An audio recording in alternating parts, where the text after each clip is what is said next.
Olá a todos, estamos aí começando um seminário importante e agradecer primeiro a participação de todos e o convite feito pelo Observatório Social do Brasil para a gente tratar de um tema importante, que são oportunidades de negócios que as empresas têm nas compras governamentais. Trabalhamos com temas que interferem na capacidade de competição das micro e pequenas empresas, proporcionando um ambiente melhor para que as empresas consigam dar o seu retorno aí para a sociedade em termos de geração de emprego, em termos de geração de renda. E por que é importante nós tratarmos das empresas de micro e pequeno porte?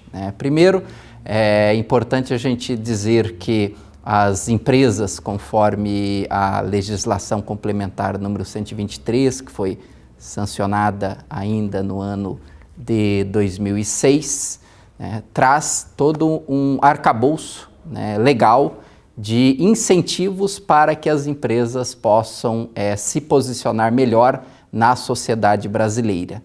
E um dos dispositivos, uma das questões que a lei trouxe foi a definição do que é uma micro e uma pequena empresa, conforme essa definição, que muda conforme se tem necessidades de adequações em função de faturamento que se altera devido à correção inflacionária ou outras questões que impactam no faturamento da empresa.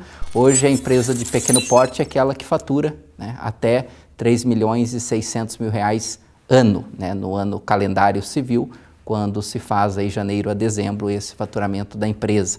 E esse teto é importante porque vários dos dispositivos que nós vamos ter do tratamento chamado diferenciado para as micro e pequenas empresas, ela estará restrita a empresas que têm esse faturamento anual, esse porte, que é até 3,6 milhões, Isso válido até o ano de 2017. Já no ano de 2008, a gente vai ter uma ampliação desse limite, que alcançará aí R$ 4.200.000 de faturamento ano, a partir de janeiro de 2018, como uma forma de correção que a gente tem em função da inflação acumulada em um determinado período de tempo. E por que é importante nós termos todo um conjunto de instrumentos de incentivo às micro e às pequenas empresas? Quando nós pegamos no cenário nacional, o que se observa é um crescimento do número de empreendimentos de micro e pequeno porte. Temos aí as projeções desde o ano de 2003 até 2017, neste ano, fechando aí em torno de 13 milhões de micro, pequena empresa e a figura nova que veio com a lei complementar ainda no ano de 2008, com o microempreendedor individual. E se nós olharmos as curvas, nós percebemos uma curva de crescimento tanto da micro e pequena empresa, mas principalmente do microempreendedor individual na nossa sociedade. Então, houve um aumento no que se refere à formalização de empreendimentos em nossa sociedade, e faz com que essas empresas que antes estavam na informalidade, elas consigam ter acesso a vários dispositivos que o mundo legal proporciona, dentre eles o que nós estamos hoje tratando, que são as oportunidades que essas empresas têm nas compras governamentais. E quando a gente analisa o quanto esses pequenos negócios representam em termos da economia brasileira, em termos de impacto que nós temos dessas empresas, e é o que acaba justificando, em partes, você ter um tratamento diferenciado, conforme diz a Constituição Federal, é porque você tem uma grande parte do universo empreendedor em nossa sociedade são micro e pequenas empresas. Perfaz aí 99% do total das empresas constituídas formalmente em nossa sociedade são empresas até o faturamento de R$ 3.600.000 ano, ou seja, até empresa de pequeno porte. Então, quase a totalidade do mundo empresarial é formado por micro e pequenas empresas. Essas micro e pequenas empresas são responsáveis por 52% dos empregos formais, Então, mais da metade do emprego formal em nossa sociedade é gerada por essa massa de micro e pequenas empresas, né? Como se diz, né? A grande e a média empresa, isoladamente, ela gera mais emprego do que a micro e a pequena empresa. Isso, aritmeticamente, é muito simples da gente perceber, né? Quando a gente visita uma empresa de grande porte, tem 10 mil, 11 mil funcionários, né? Uma empresa de pequeno porte não vai ter esse número de funcionários, mas quando se soma e se junta esse conjunto de empresas, elas perfazem 52% do total de empregos formais em nossa sociedade, né? Contribuindo com 41% da massa salarial paga, né? Então 41% do salário pago no país é pago por micro e pequenas empresas, participam de 62% das empresas exportadoras, né? Embora a gente tenha uma característica de ter uma grande parte de empresas, das empresas que exportam serem micro e pequenas empresas, 62%, mas uma parte menor, né, no total das exportações no Brasil, em função de uma concentração em empresas de maior porte, né? Elas participam com 27% da renda interna bruta do país, do tal do PIB, do Produto Interno Bruto, né? E aqui entra um dos desafios, né, que nós temos em termos de aumento da participação das micro e pequenas empresas nesse bolo, né, que é o bolo aí do PIB nacional, né? E essas empresas participam com 32% das compras públicas federais. Então, o que se observa é uma significativa presença da micro e a pequena empresa nos grandes números nacionais, né, com um espaço ainda a ser conquistado no que se refere ao Produto Interno Bruto. E quando nós olhamos a taxa de sobrevivência dessas empresas, né, a gente percebe que após 2 anos de constituição da empresa, houve uma melhora, né, e uma queda, portanto, da chamada taxa de mortalidade das empresas de pequeno porte, né? Nós chegávamos, em 2008, a ter 45% das empresas que não faziam o segundo aniversário, ou seja, não passavam de 2 anos, né?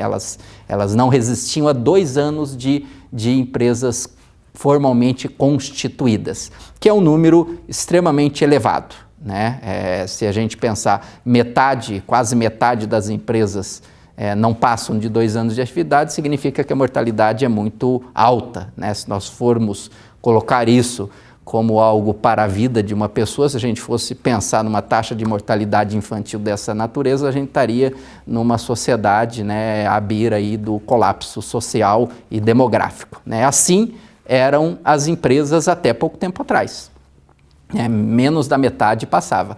Com o advento de todo um conjunto de legislações, de alterações, né, de apoio à micro e pequena empresa, advindos principalmente do ambiente legal da Constituição Federal de 1988, que preconizou, né, o tratamento diferenciado para micro e pequenas empresas, o que nós observamos é que esses incentivos acabaram impactando numa queda da taxa de mortalidade das empresas, ou, de forma positiva, o que a gente chama de um aumento da taxa de sobrevivência, né? Há índices aí próximos a 75% de sobrevivência e 25%, portanto, de mortalidade. Então, a gente sai de 45%, 46% de mortalidade e a gente reduz essa taxa de mortalidade para 25%.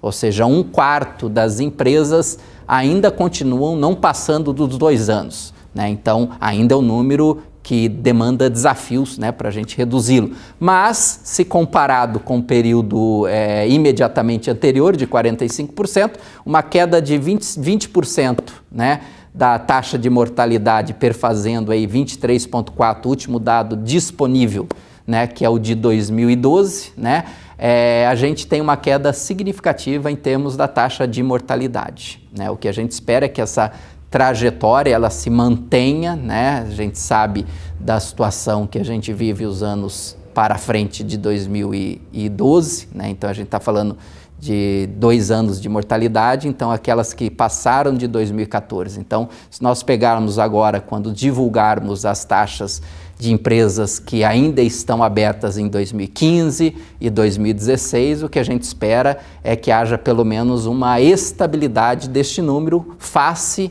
né, a essa situação que a gente tem vivido aí nos últimos anos. Então, é um desafio manter essa taxa de mortalidade baixa e a taxa de sobrevivência alta, né, porque toda vez que uma empresa fecha a porta, né, são recursos desperdiçados que nós temos em nossa sociedade.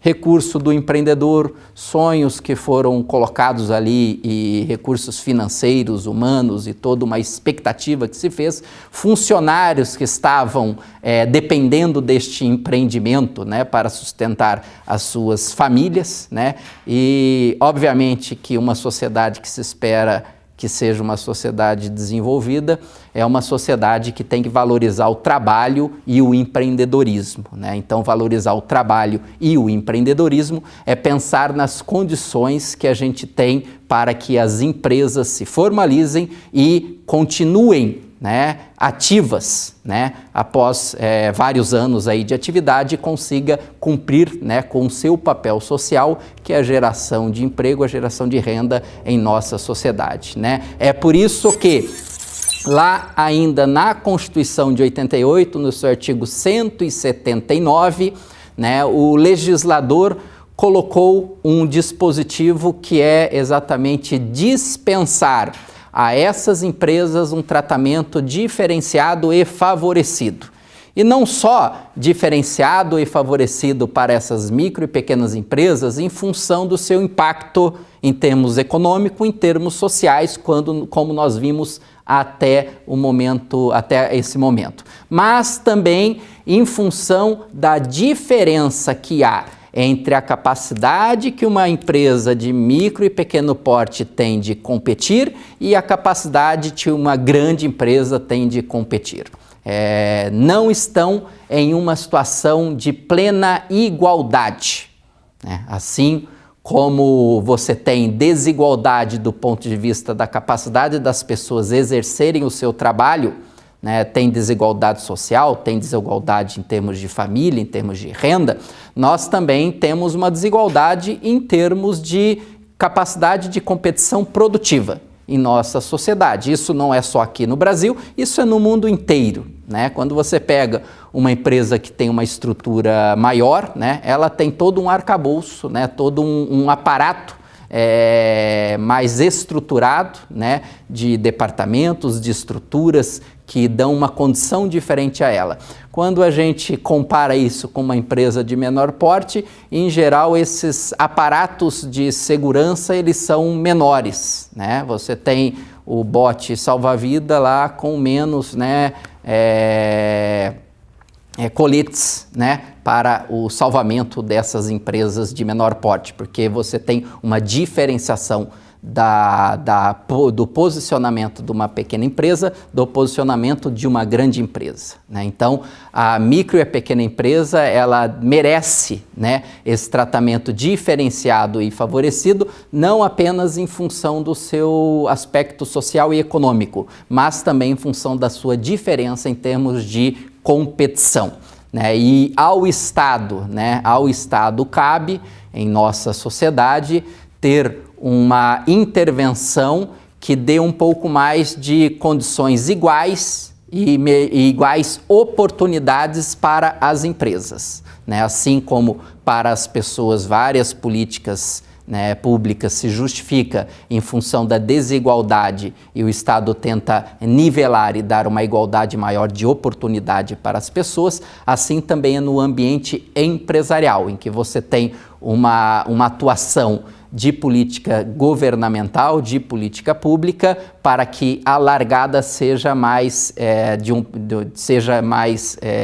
dada do mesmo ponto, né? A largada seja igual, não tenhamos uma largada um pouco mais à frente e alguém largando numa corrida aí de 200, 300 metros um pouco mais atrás. Então, ao Estado coube essa tarefa de dar uma maior igualdade a partir do tratamento diferenciado. A diferenciação não é para você ampliar a desigualdade. A diferenciação no âmbito empresarial é para você igualar as oportunidades e ter a capacidade das empresas competirem de mais igual para igual. Não que tenhamos uma mesma posição, mas que reduza essa desigualdade, né? E ao longo do tempo, a partir do momento em que se inseriu na Constituição esse tratamento diferenciado, lá em 1988, né, nós tivemos todo um conjunto de debates na sociedade brasileira para ter a regulamentação de uma legislação que fosse complementar ao que dispõe a Constituição Federal. É por isso que veio em 2006, né, a Lei Complementar número 123, que nada mais faz que regulamentar aquele tratamento diferenciado e favorecido previsto na Constituição Federal, né? Até o momento em que se teve a edição desta lei complementar em 14 de dezembro de 2006, se teve um conjunto de debates na sociedade, né, envolvendo atores políticos, envolvendo atores empresariais, envolvendo lideranças, né, e entidades empresariais, envolvendo governos, né, envolvendo empresários, para que tivesse uma legislação, né, que de fato colocasse o que é importante para que se tenha esse tratamento diferenciado e favorecido. Por isso que se teve um período que não é um período curto, né? Se a gente pegar de 1988 até 2006, né? Nós temos aí quase 20 anos, né? No lapso temporal, né?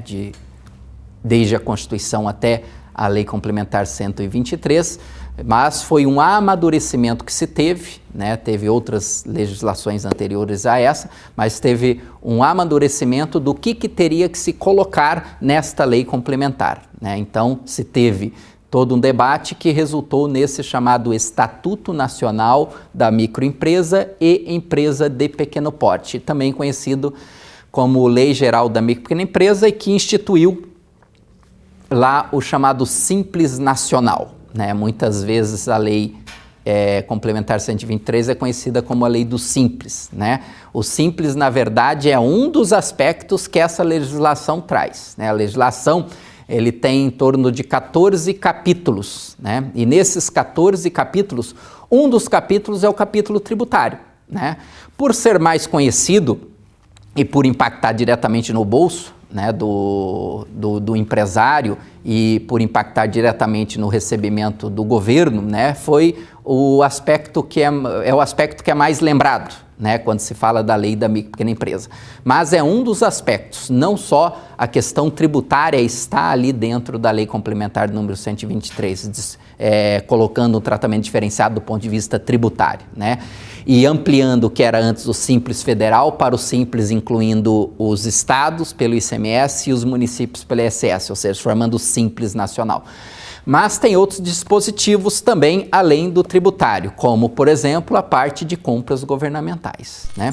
E depois dessa primeira edição da lei lá em 2006, a gente percebe, olhando no tempo, né, as várias legislações para os pequenos negócios, nós percebemos que há uma legislação, né, que ela não é uma letra morta, né? Ou seja, não é uma legislação que fica parado ou que não impacta a sociedade, né? Como muitas vezes se fala de lei que pega e lei que não pega, né? Em alguns momentos, né, as pessoas têm essa percepção, né, e que às vezes é real mesmo, né? E que a gente tem essa figura da lei que não pega, né? Então, quer dizer, né, a lei que não pega significa que nós temos algum problema, né? Porque lei não tem que pegar ou não pegar, lei é para ser cumprida, né? E quando a gente pega a lei complementar número 123, ela tem modificações ao longo do tempo em função dela ter pegado, né? Pegado em que sentido? Ela ser praticada, né? Ser praticada tanto no que se refere aos benefícios que ela trouxe para os empresários, né, e com isso se refletiu na competitividade, como nós vimos anteriormente, em parte, não é tudo, a gente não pode ser cego pensar que isso é tudo, né? Mas em parte ela impactou na taxa de sobrevivência da empresa, ou reduziu a taxa de mortalidade, mas não só a lei, mas a lei também influenciou positivamente nisso. E a gente percebe que ao longo do tempo ela vai incorporando alterações necessárias e que a sociedade começa a perceber que há modificações necessárias, né? Então nós tivemos lá, ainda em 2007, não passou um ano, né, em que você teve novas categorias que foram permitidas a aderirem ao Simples Nacional, né? Então você teve no Simples Nacional algumas categorias que ficaram de fora e obviamente essas categorias vão questionar por que ela ficou de fora do tratamento diferenciado, né, já que o tratamento é para microempresa e pequena empresa, então independente do setor ela teria o direito, né? Então isso fez com que vários setores fossem incluídos ainda no ano 2007, não deu um ano de vigência da lei, já em 2007 foi incluído, né? Lembrando que a parte tributária só entrou em vigor em julho de 2007, então nem sequer entrou em vigor, já as categorias começaram a perceber o benefício que isso traz para a competitividade dessas empresas, né? E já houve alteração lá em 2007. Em 2008 a gente teve uma modificação incluindo um segmento empresarial que estava de fora das políticas, né, que foi a instituição da figura do microempreendedor individual no ano de 2008 com a Lei Complementar número 128, né, e é importante que essa figura jurídica do microempreendedor individual, na verdade, já existiam iniciativas anteriores a se criar um mecanismo de inclusão, né, de pessoas que trabalham por conta própria, são autônomos, e que no máximo vai ter um ajudante, um funcionário que vai auxiliar ele e que ele ficava totalmente à margem da legislação, né, ficava na informalidade, né, e atuava na informalidade, né? Neste momento se previu e se instituiu uma figura nova no que se refere ao ordenamento jurídico empresarial, criando a figura do microempreendedor individual, o que fez com que vários que que estavam na informalidade, melhor dizendo, fossem formalizados. Uma pesquisa do IBGE de 2003, né, uma pesquisa do IBGE de 2003, chamada Economia Informal, estimava em torno de 14 milhões de empreendimentos informais no Brasil, né? Você tinha mais ou menos 6 milhões de empreendimentos formais e 14 milhões de empreendimentos informais. Então, quer dizer, tem alguma coisa errada, né? Porque o número de informalidade é maior que o número de formalidade, então tem alguma coisa estranha, né? Isso não é uma coisa normal, né? Então aqui se teve uma figura para que uma parte desses viessem para a formalidade, né? Isso veio lá em 2008, hoje é o maior número de segmento empresarial, e também no ano 2008 se criou a figura do chamado agente de desenvolvimento, né? Que é uma pessoa indicada pelo poder público municipal, né, que vai atuar como um promotor do desenvolvimento naquela comunidade, né?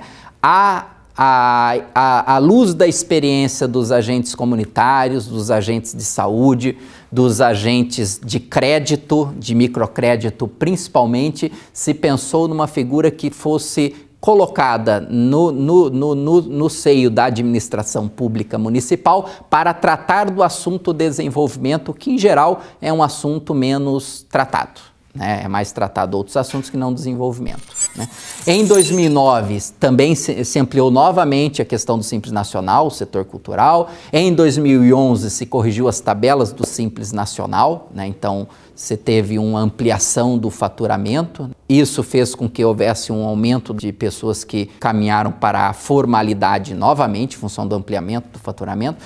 Em 2014 veio uma grande modificação, principalmente no Simples, que foi o debate sobre quem tem direito ou não ao Simples, né? Se eu sou uma empresa que faturo 3 milhões, por que eu tenho que estar de fora do Simples Nacional, né? Se o meu vizinho aqui que fatura a mesma coisa, só porque ele atua com o segmento, por que ele não pode aderir ao Simples, né? Então, se o segmento lá de audiovisual não pode aderir ao Simples, por que o outro pode aderir? Qual que é a diferença que existe? E daí esse debate resultou na universalização do Simples. O Simples é uma opção, indústria, comércio e serviço, né, que podem, né, aderir a esse regime. Inclusive o produtor agropecuário, né, que na sequência também já pôde aderir ao Simples Nacional.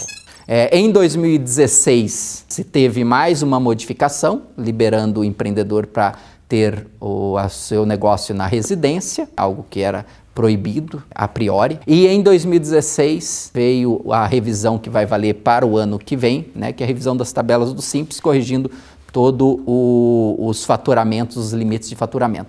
Então, o que se percebe que essa legislação conferindo o tratamento tributário teve várias evoluções no tempo, né, resultando no que hoje a gente tem do Simples, né, e do Simples e toda a legislação da micro e pequena empresa. E quando a gente pega a legislação a Lei Complementar número 123, o que nós temos? Não é só tributário, né, como anteriormente a gente viu, né? A legislação ela abarca vários temas que interferem na competitividade da empresa, né?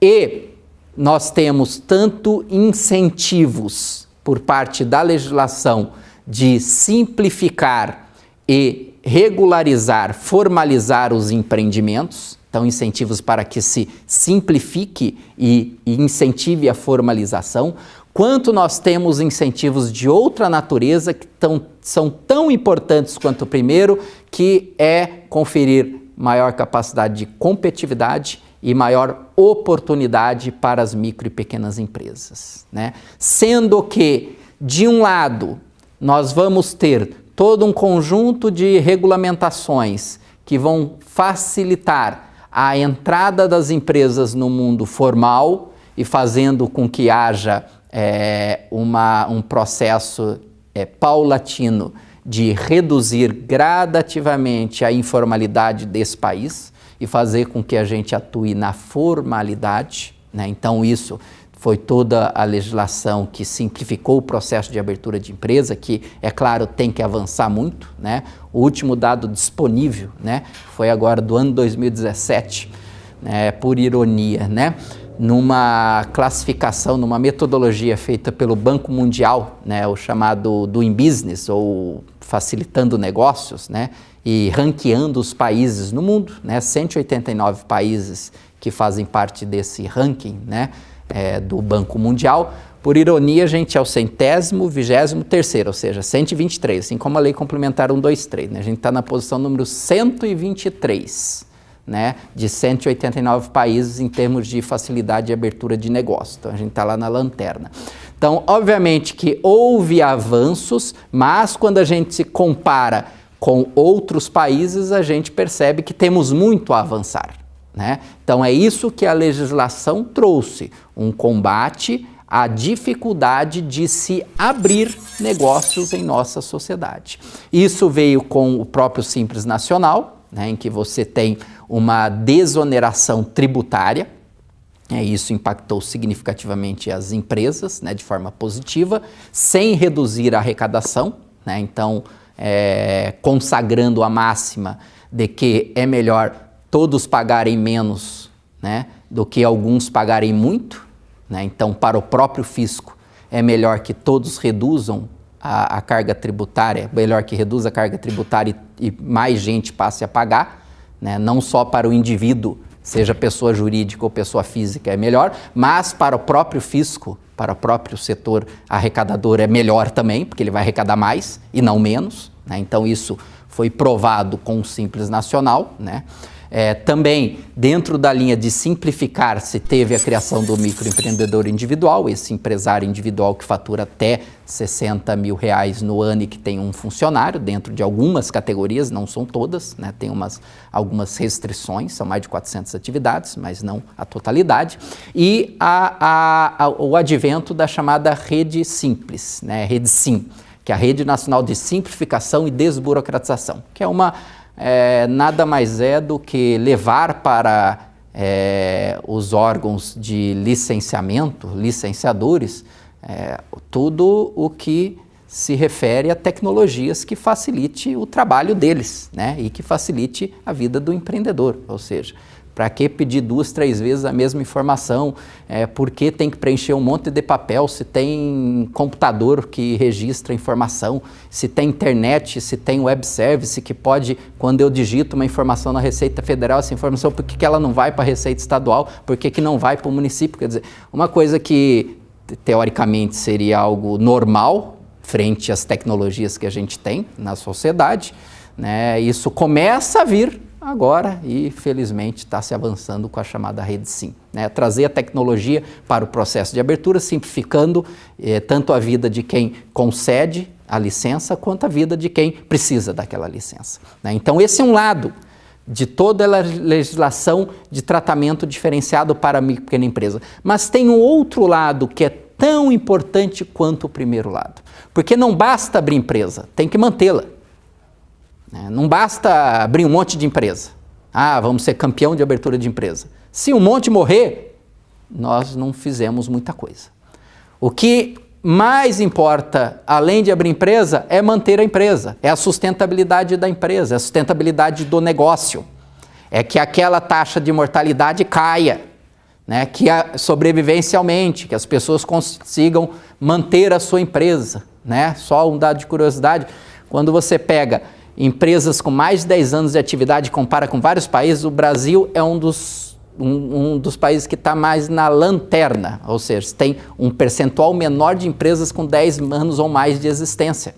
Então, uma precocidade, né, da empresa, né? Você encontrar empresa centenária é um custo, encontrar empresa que tem 15, 20 anos de mercado, muitas vezes é um custo, né? Então, obviamente, a gente tem que lutar, né, a boa luta, né, fazer com que as empresas se mantenham, sustentabilidade. E para isso a legislação trouxe vários dispositivos que incentivam a competitividade e as oportunidades para as empresas que se formalizaram. Dentre elas, nós temos ali a questão de incentivar o associativismo empresarial, a questão da inovação, né, tecnologia, fazer que a empresa consiga ter acesso a serviços de inovação e tecnologia, acesso ao crédito, né, a questão de fazer com que o crédito seja algo bom e não ruim para a empresa, né, a dose boa e não a dose que mata a empresa, né, a educação empreendedora, ou seja, incentivar a questão do empreendedorismo na nossa sociedade, né, e um dos aspectos que eu deixei por último, mas que não é a menos importante, mas o mais importante neste momento, que é a compra pública, né? Então ali nós temos um dos aspectos de fomento à competitividade e fomento à oportunidade, que é a compra pública. Então fazer com que os negócios, né, consigam acessar, principalmente os pequenos negócios, né, no caso da Lei Complementar 123, consigam acessar esse mercado, né, esse mercado de compra pública, né? E nós temos, né, um leque de oportunidades para os pequenos negócios nas compras públicas, né? Desde lá a questão da alimentação escolar, né, com a agricultura familiar, com o fornecimento da alimentação escolar por empresas da agroindústria, do agronegócio, né, para a composição, né, da alimentação da rede pública de ensino, né, passando por regimes diferenciados de contratação, que veio com algumas mudanças na Lei 8666, né, com a nacionalização de itens de natureza estratégica, né? Então algumas coisas que o governo coloca um peso maior para empresas nacionais quando compete com uma empresa estrangeira e faz com que as pequenas empresas também tenham oportunidade neste mercado, né?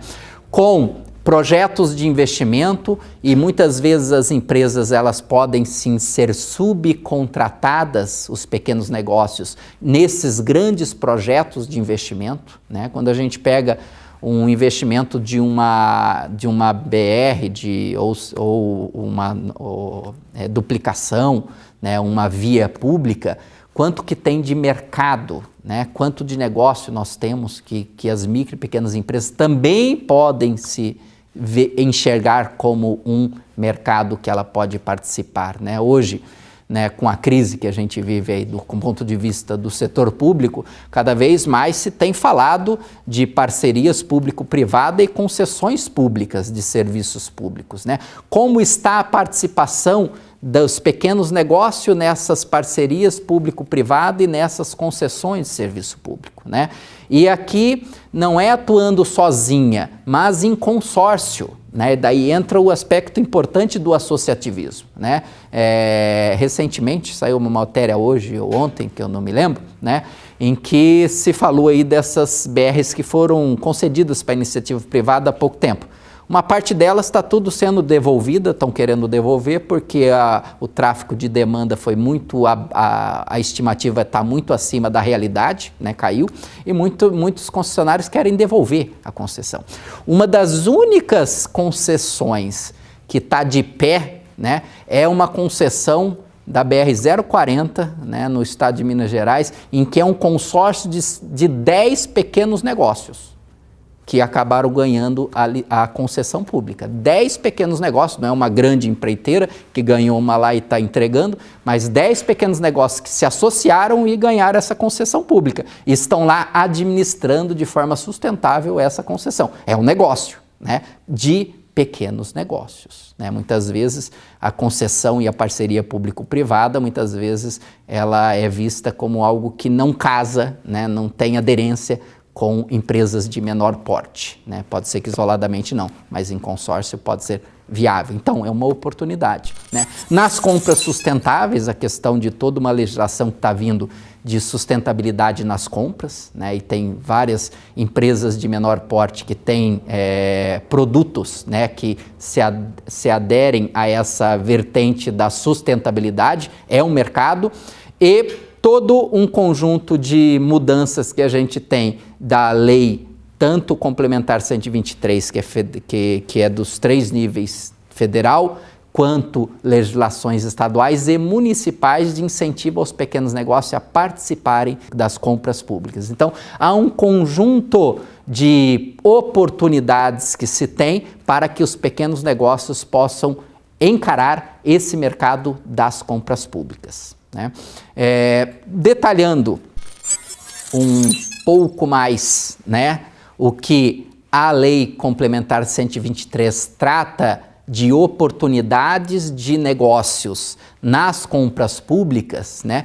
Essa legislação trouxe um conjunto de dispositivos, né, ou benefícios que faz com que a empresa de menor porte ela tenha condições de participação nas compras públicas. Ou seja, existem alguns dispositivos que estão no capítulo de acesso a mercados da Lei Complementar 123 e que dispõem de tratamentos diferenciados para empresas de micro e pequeno porte, ou seja, empresas que faturam até 3,6 milhões de reais nesse ano de 2017, elas têm direito a esse tratamento diferenciado. E aqui é importante nós esclarecermos, né, uma dúvida que sempre vem, né? Que a empresa, para ter esse direito a esse benefício, ela tem que ser do Simples? Não, né? O Simples é um regime tributário, né, dentro da Lei Complementar número 123, né? Mas a empresa de pequeno porte é a empresa que fatura até 3,6 milhões de reais, que pode ou não optar pelo Simples, né? Você tem lucro presumido, você tem lucro real, você tem o Simples Nacional, né? São os principais, né? O Simples Nacional é uma opção que o empresário faz no início do ano calendário, né? Agora, eu que tenho uma empresa que fatura 2 milhões e 500 mil reais e não quis aderir ao Simples, eu tenho direito a participar das compras públicas com esses benefícios previstos na lei? Sim. Né, tenho todo o direito, independente se eu aderir ou não a Simples, porque muitas vezes a empresa é melhor aderir a um lucro presumido, por exemplo, do que aderir ao Simples Nacional. Você tem que fazer sua conta, né? O empresário faz sua conta. E às vezes o regime não é o único, né? Por não ser o único, pode não ser o melhor. Você pode ter outros regimes de tributação melhor. Então, a primeira questão importante, né? Não é, na empresa de pequeno porte não é sinônimo de empresa do Simples. O Simples é um subconjunto das empresas de pequeno porte. Empresa de pequeno porte é aquela que fatura até 3,6 milhões de reais. E que no ano que vem, né, o limite amplia, né, e passa de 4 milhões de reais o limite para empresa de pequeno porte. Todas as empresas de pequeno porte, elas vão ter esses dispositivos, né, previstos na lei e que estão, né, como incentivo para que ela participe em condições de maior igualdade com uma grande e com uma média empresa do processo licitatório, né? Como se coloca, é dever da administração pública licitar, né? Então, a licitação é a forma como a administração pública adquire bens e serviços, né? Existem até empresas privadas que licitam, né? Existem empresas privadas que licitam. Então, é uma opção que ela pode licitar. Para a administração pública é um dever a licitação. E nesse processo de licitação pública, as pequenas empresas muitas vezes não viram isso como um mercado, ou seja, como uma oportunidade de negócio, né? Muitas vezes a licitação era encarada como algo que não diz respeito a uma micro e pequena empresa. Quiçá um microempreendedor individual participar de uma licitação.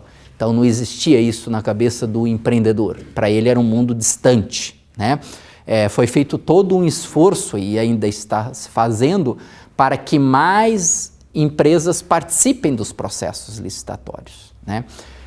Primeiro, como uma forma de aumentar a oportunidade e segundo, como uma forma de ampliar a concorrência, né? E abrir mais esse mercado, dando maior transparência aos processos de licitação. Então, existem principalmente dois motivos principais para que a gente, como empreendedor, para que nós nos preocupemos com a licitação. Primeiro, a licitação, né, é um mercado e, portanto, é um mercado que eu posso acessar. E segundo, a minha participação vai conferir maior concorrência e maior transparência aos processos de licitação, né? E todos nós sabemos, né, que o dinheiro que é usado, o recurso que é usado na licitação pública é o nosso recurso, né? O Estado ele não produz, né, exceto as empresas estatais aí, né? O Estado ele capta dinheiro da sociedade e devolve para a sociedade, né? Capta de uma forma e devolve de outra forma em serviço. Então o dinheiro não é dele, o dinheiro é nosso. Então nós temos que participar. Assim como os pais devem saber o que ocorre na escola das suas crianças, o empreendedor aí do município deve saber o que ocorre na licitação do seu município, né? Porque é o seu dinheiro que está ali. Não é o dinheiro do prefeito, não é o dinheiro do secretário, não é o dinheiro do governador, não é o dinheiro do presidente nem do ministro. O dinheiro não é dele, o dinheiro é nosso. Então você tem dois motivos para encarar o processo de licitação. Primeiro, participando, né? Não se omitindo. E segundo, ganhando, né? Podendo ganhar. E com isso ter renda, ter emprego a partir dessa licitação, ou seja, compra. E para isso a legislação trouxe principalmente um primeiro conjunto que estão nos primeiros artigos da legislação que trata da chamada regularidade fiscal e trabalhista, né, nos artigos 42 e 43, em que a micro e a pequena empresa, né, ela pode participar do processo de licitação mesmo tendo alguma pendência do que se refere à sua regularização trabalhista e fiscal. Ou seja, você pode ter alguma pendência de tributo, né? Seja tributo relativo a encargos sociais e trabalhistas, sejam tributos relativos de outra natureza, né? Você, mesmo tendo alguma pendência, você pode participar da licitação, né? Algo que uma grande e uma média empresa não pode. A grande e a média empresa, para participar, tem que estar com a certidão tudo regularizado. A micro e pequena empresa é possibilitada ela participar do processo de licitação e fazer o que se chama a habilitação fiscal, né, pós, né, no momento em que ela ganha a licitação, né, no momento em que ela participa e ganha a licitação, ela terá um prazo que é de 5 dias úteis para regularizar os seus tributos, né? De qual que seja municipal, federal, estadual, seja natureza fiscal ou natureza trabalhista, né? Tributário ou trabalhista. Você tem 5 dias úteis, podendo ser prorrogado por mais 5 dias úteis a critério da administração pública para você regularizar a sua situação, né? Então, você tendo uma previsão de fluxo de caixa, de recebimento, você pode ir ao órgão público que você tem alguma pendência tributária e regularizar, ou pagando à vista, né, ou parcelando esse débito tributário, e você, com o recurso que vai receber ao longo do tempo da licitação, você regularizar a sua situação trabalhista, a sua situação fiscal, né? Então, isso é uma possibilidade que as micro e pequenas empresas têm ao participar, né? E é obrigado todos os entes da administração pública federal, estadual, municipal a aceitar a participação da empresa, mesmo tendo alguma certidão positivada, ou seja, com alguma restrição. Ela participa positivada, ou seja, com alguma restrição, e ela vai ter o prazo de 5 dias, prorrogável mais 5 a critério da administração, para regularizar e ter a certidão negativada daquele débito tributário, né? Então, essa é um dos dispositivos, é um dos benefícios que veio para incluir a micro e a pequena empresa no processo licitatório, né? E uma outra questão que também foi colocado pela Lei Complementar 123, que é obrigatório, né, que é o que se denomina do critério do empate ficto, né?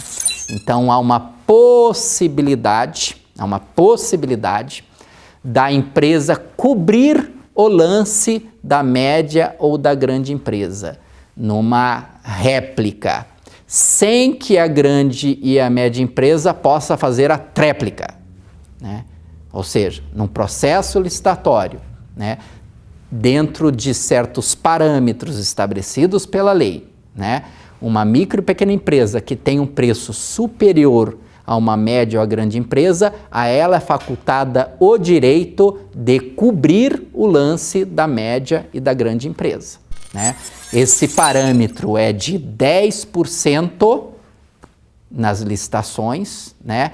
E no pregão de 5%, nas demais modalidades de licitação até 10%. Então, se uma grande empresa ofereceu um lance de R$100 e a pequena empresa foi de R$104 num pregão, ou seja, está dentro do limite de 5%, que é 4%, né? Está dentro do limite do parâmetro de 5%, é facultado o direito dessa microempresa ou pequena empresa de cobrir o melhor lance da média e da grande empresa.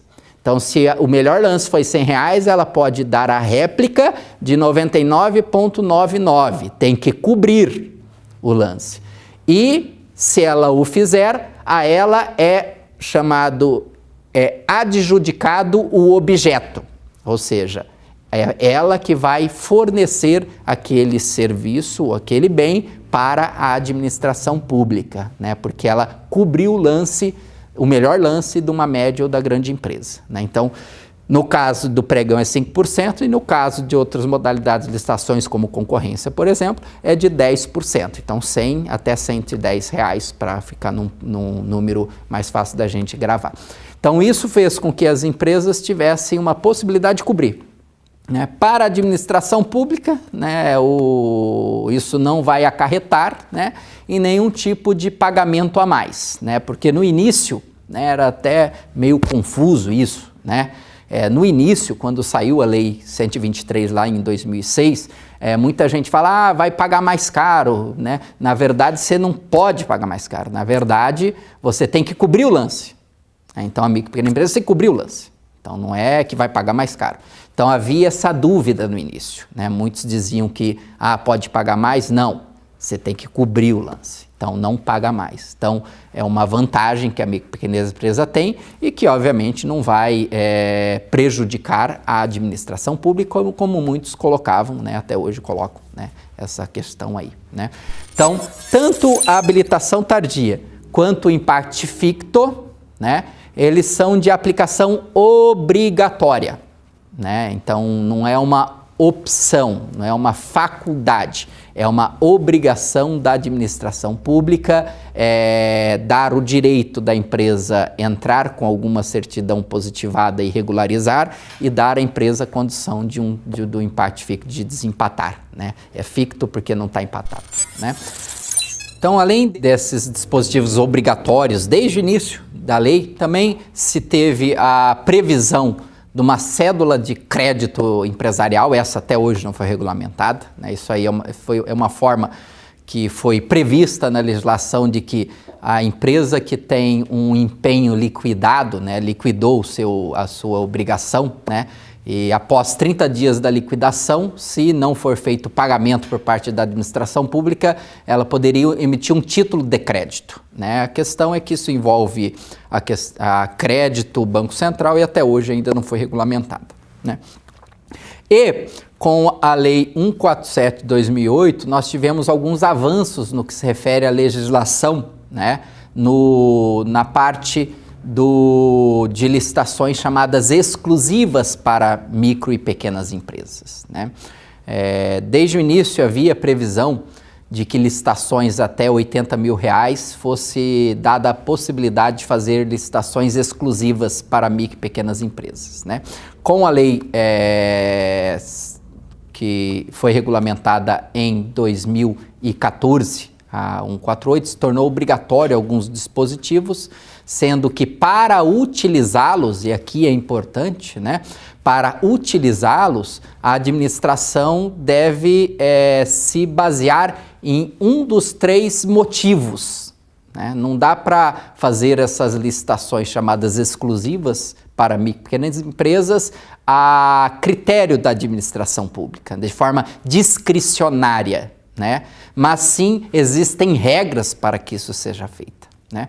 E desde o princípio, desde 2003, foi colocado, né, desde 2006, foi colocado que os motivos que podem levar a administração pública a fazer uma licitação exclusiva para microempresas deveria ou ser motivada por promover o desenvolvimento social e econômico no âmbito municipal e regional, né? Então, desenvolver um determinado setor, um determinado conjunto de empresas no âmbito do município ou no âmbito da região, né? A questão do desenvolvimento. Ou ampliar a eficiência das políticas públicas, de alguma forma provar que a contratação exclusiva da micro e pequena empresa vai melhorar a eficiência das políticas de promoção de serviços públicos na sociedade. Ou, por fim, incentivar a inovação tecnológica, né? Muitas vezes você tem um processo em que o incentivo à inovação parte do poder de compra do Estado. A Embraer é um dos exemplos que a gente tem de que foi uma empresa, né,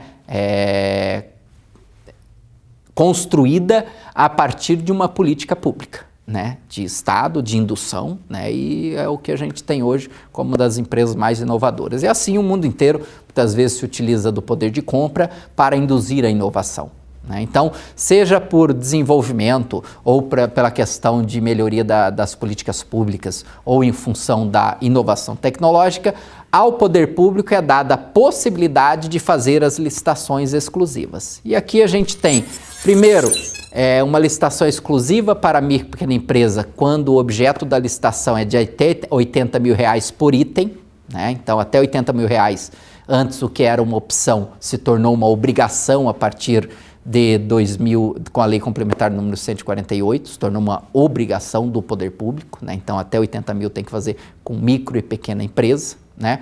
Também um dispositivo que coloca a possibilidade do licitante, né, exigir de uma grande e de uma média empresa que vai gerenciar uma obra ou um serviço de maior complexidade, que vai ser um serviço que demanda uma empresa de maior porte, né, pela natureza, uma ponte, por exemplo, um estádio, né, como a gente viu aos montes aqui no Brasil, né?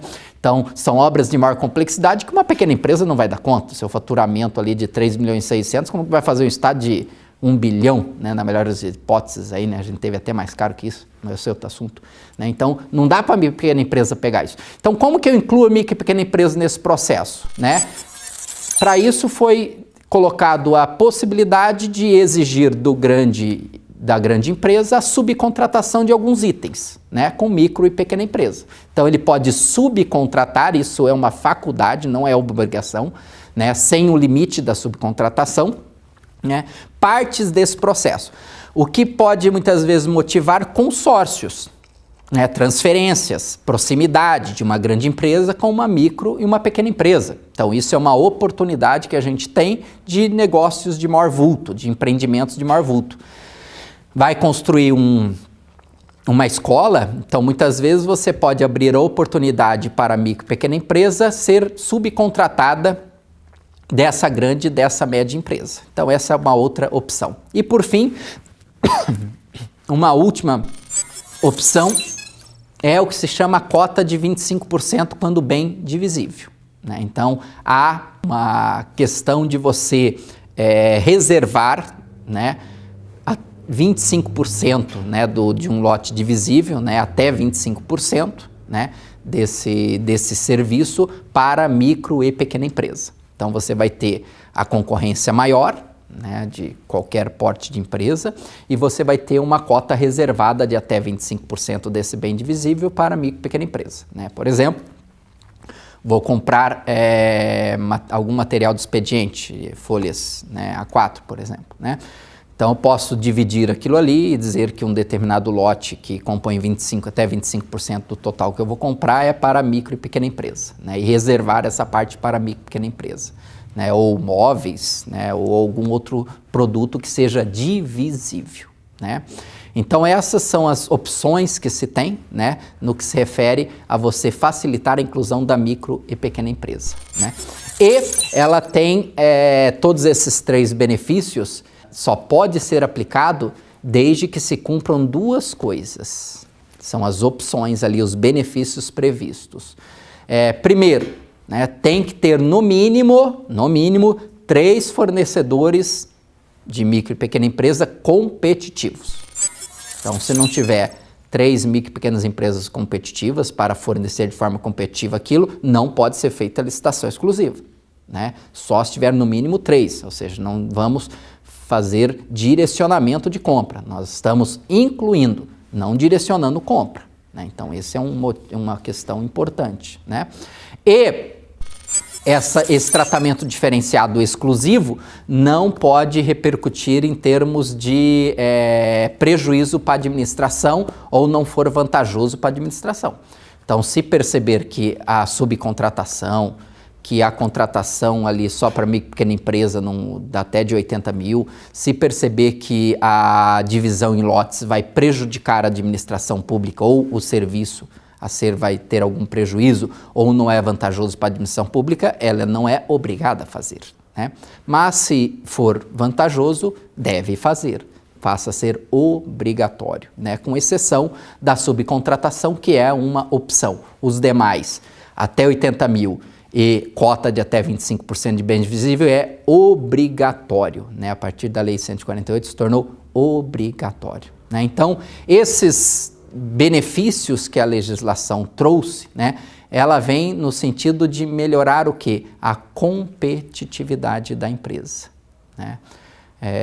Existem estudos, né? Um deles foi feito há um tempo atrás pelo Banco Mundial e foi reproduzido numa revista chamada Revista do Programa Gaúcho de Qualidade e Produtividade, né?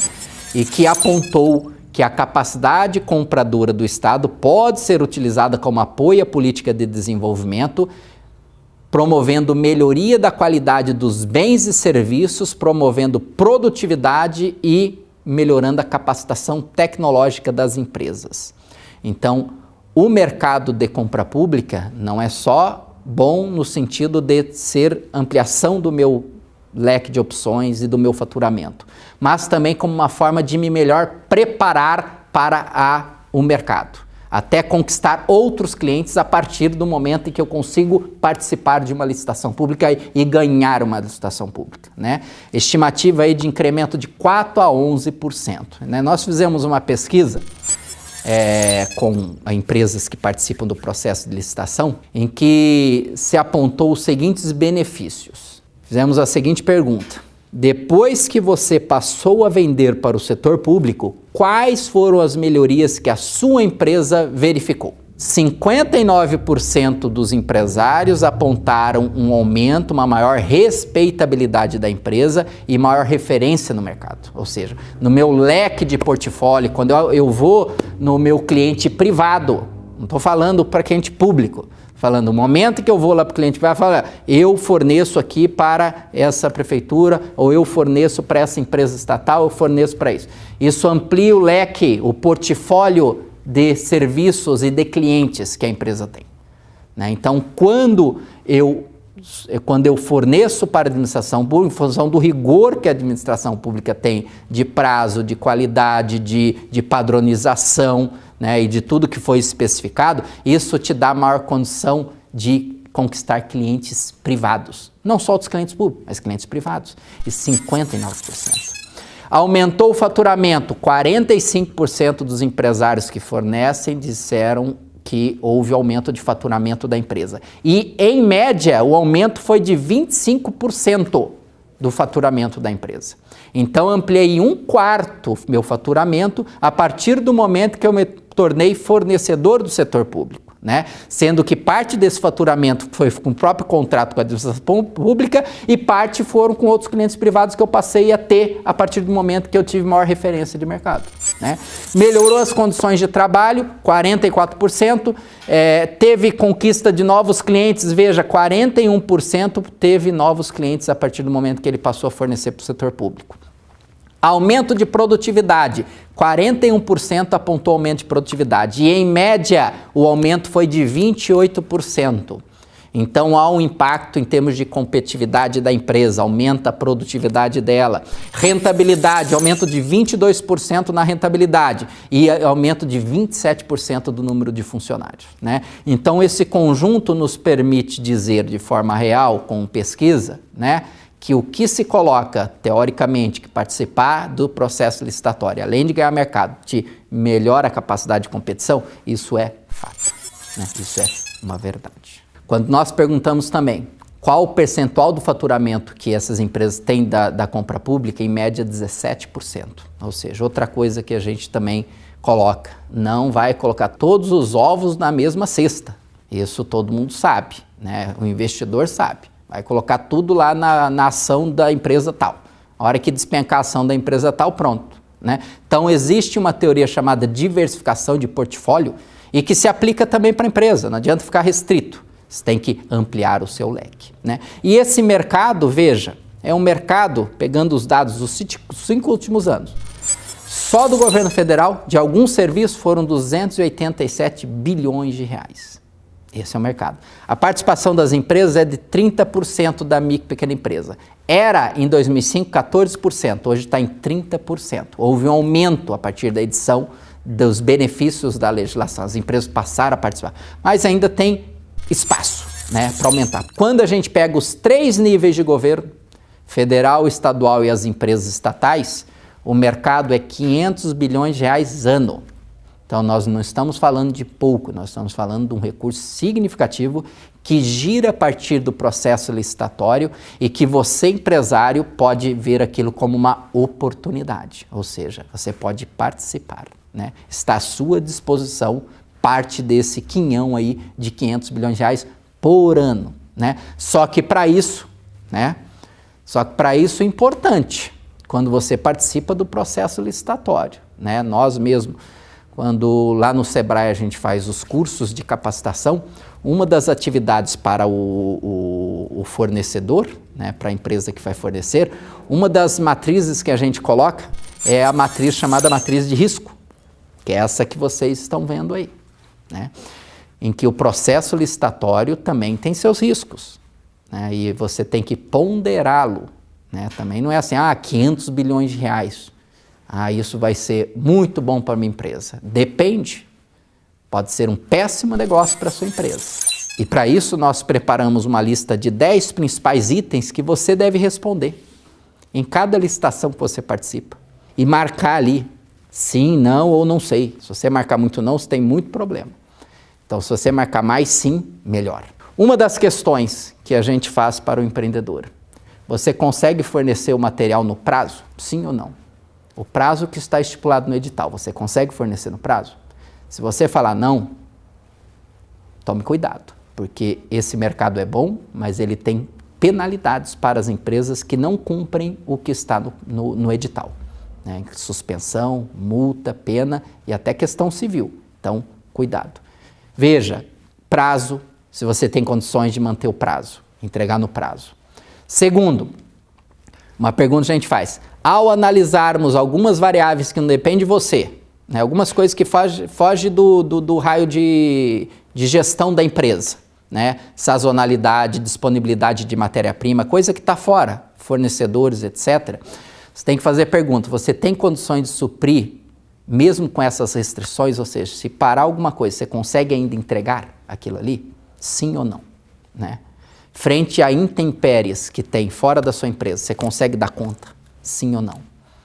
Custo de transporte, mão de obra, imposto, embalagem e outros custos indiretos, né? Estão incluídos no preço que você pretende praticar e fazer o seu lance, né? Não é só o custo direto. Veja o custo de entrega, o custo de embalagem e tudo mais que está envolvido, os impostos que você tem que recolher, né? Então, está tudo certo? Você consegue entregar no preço que você disse quando você fez o seu lance? Sim ou não, né? Será que nós, empresários, entendemos exatamente o que teremos que entregar? Em que prazo, em qual local e com qual nível de qualidade? Temos condições de substituir algum produto ou todos se eles não forem aceitos pelo comprador? Ou seja, a questão da especificação do bem e do serviço. Preste atenção, né? Se for para você entregar uma garrafa de 300 ml e você só produz garrafa de 500 ml, veja bem, cuidado, porque não é de 500 que ele quer de 300. Mas 500 é mais de 300. É 300, não é 500. Então veja se você consegue entregar o que está especificado, né? Já tivemos casos de empresa que não presta atenção na especificação direito, entrega errado e aquilo, toda a sua produção não será aceita. Não será aceita, né? Não vai ser liquidado o seu empenho, né? Não vai ser liquidado, muito menos pago o seu empenho. Então, especificação. Qual o preço mínimo que você pode chegar? Vá com isso no momento que você tem a licitação, né? E cuidado, não vai afundar preço e afundar junto a sua empresa, né? Se você afundar preço abaixo do seu custo, só porque é um mercado, vai ser uma compra boa. Cuidado, porque você está comprometendo a sua rentabilidade. Muitas vezes você vai ter capital de giro que tem que pôr aí, né? E que você vai ter dificuldade depois da sustentabilidade da sua empresa, né? Você consegue sobreviver se ocorrer atraso no pagamento? Depois de 30 dias que você entregou o produto, o fiscal que recebeu liquidou a sua entrega, disse: olha, está entregue conforme está no edital, tudo bonitinho, tal. Tem até 30 dias para fazer o pagamento, conforme a lei 8666, mas muitas vezes esses 30 dias é elástico, né? O 30 dias nosso não sempre é o 30 dias da admissão pública, né? Então, e se for para 60 dias? E se for para 90 dias? Você consegue? Né? Então, a questão de prazo, aguento ou não aguento, isso é importante, né? Eu consigo entregar essa encomenda sem prejudicar minha empresa? Né? Muitas vezes o empresário, na ânsia de aumentar faturamento, ele esquece que tem os seus clientes, que também querem o produto. E daí deixo de atender o meu cliente privado porque peguei uma encomenda grande aqui. E daí eu fizeram insatisfação com o meu cliente só porque eu conquistei um novo cliente. Não faça isso, né? A gente muitas vezes como consumidor se vê diante disso, né? Porque eu sou cliente antigo, ele me entrega diferente. Agora é cliente, assinatura nova tem desconto, assinatura velha não tem. Que tratamento é esse que você tem para os seus clientes? Cuidado, né? A entrega, você consegue fazer entrega sem comprometer a matéria-prima dos outros pedidos, isso que a gente acabou de falar, né? Conhece claramente os passos para receber o dinheiro, empenho, liquidação, pagamento, conhece tudo isso? Se não, se informe antes de participar da licitação, né? E consegue tocar o dia a dia e manter todos os impostos pagos durante todo o contrato? Então, como nós vimos, o mercado de compra pública é um mercado que é expressivo, né? 500 bilhões de reais de ano não é pouco recurso, né? Então, há um volume significativo. É um mercado que, se você entra, melhora a competitividade da sua empresa, melhora a produtividade, melhora a qualidade, né? Aumenta a sua capacidade de fornecer para outros clientes, mas também é um mercado que tem seus riscos, né? Como nós vimos há pouco, tem os seus riscos. Então, faça do mercado de compras públicas um elemento de alavancagem da sua empresa. Faça do mercado de compras públicas um elemento de impulsão da sua empresa, que melhore a sua empresa, que faça com que ela seja mais lucrativa, mais rentável, que ela se alavanque, que ela aumente a sustentabilidade e a sobrevivência da sua empresa. É uma decisão importante, é uma decisão que deve ser pensada, né? Conheça muito bem todas as regras que envolvem as compras públicas e participe, né? E tenha bons negócios, né? Muito obrigado.